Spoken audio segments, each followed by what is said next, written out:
दोस्तों, आज हम आपको हनुमान जी के चमत्कार की ऐसी सच्ची घटना बताएंगे जिसे सुनने के बाद आपके रोंगटे खड़े हो जाएंगे।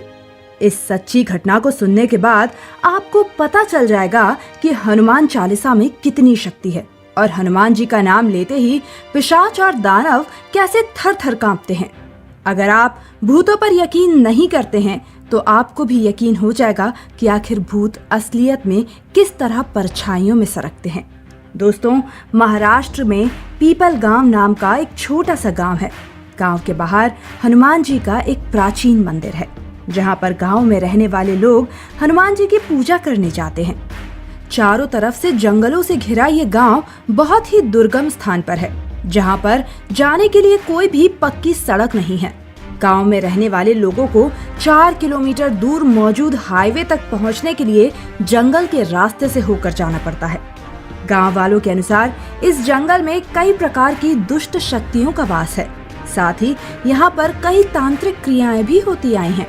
इसीलिए इस जंगल में कोई भी अकेले नहीं जाता। कई बार तो जंगल के रास्ते से जाते समय लोगों पर बुरी शक्तियों का प्रभाव पड़ जाता है या फिर आत्माओं द्वारा पीछा करने की घटनाएं भी हुई हैं। लेकिन जैसे ही वे भागते हुए हनुमान जी के मंदिर के समक्ष आते हैं तो ये बुरी शक्तियां उनका पीछा छोड़ देती हैं।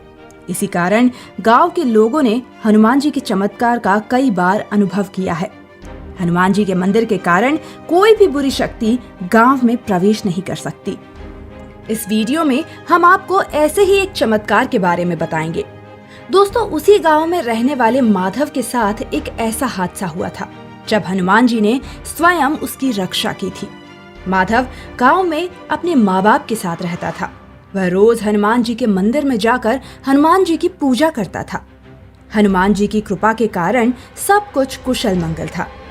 माधव मेहनती व्यक्ति था, इसीलिए वह रोज कमाकर अपने परिवार का पेट पालता था।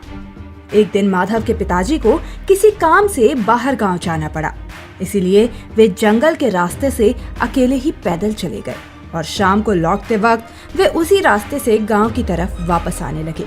तभी रास्ते में अचानक उन्हें ऐसा महसूस हुआ कि कोई उनका पीछा कर रहा है। डर के मारे माधव के पिताजी के पसीने छूटने लगे। वे दौड़ते हुए गांव में वापस आ गए, लेकिन गांव में पहुंचने के बाद उनकी तबीयत अचानक से बहुत ही खराब हो गई। उन्हें बहुत तेज बुखार आ गया। पिता की खराब तबीयत को देखकर माधव बहुत ही चिंता में पड़ गया।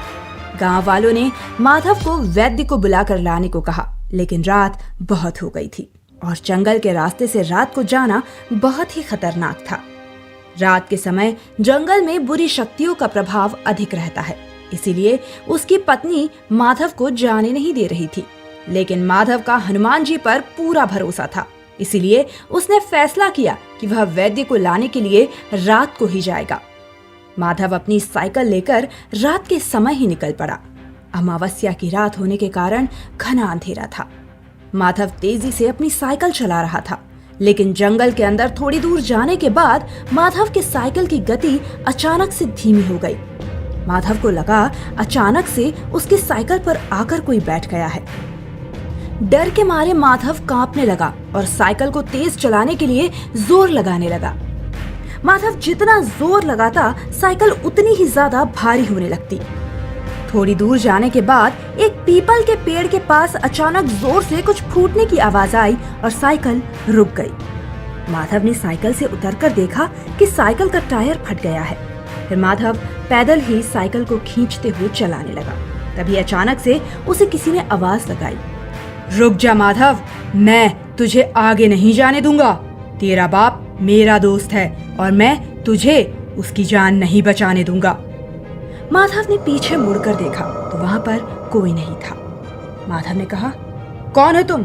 सामने आ जाओ, और मेरे पिताजी से तुम्हारा क्या काम है? तभी अचानक से एक डरावने चेहरे वाला व्यक्ति माधव के सामने प्रकट हुआ। डर के मारे माधव के पसीने छूट गए। माधव ने चिल्लाते हुए कहा, मेरी रक्षा के लिए हनुमान जी हैं, तुम जो भी हो अभी यहाँ से चले जाओ।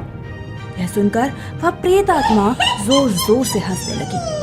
तभी माधव ने अपनी आंखें बंद की और जोर जोर से हनुमान चालीसा का पाठ करने लगा। और फिर अचानक आसमान से एक जोर की बिजली कड़की और जंगल का वातावरण एकदम से शांत हो गया। माधव ने अपनी आंखें खोली तो वह प्रेतात्मा वहां से जा चुकी थी।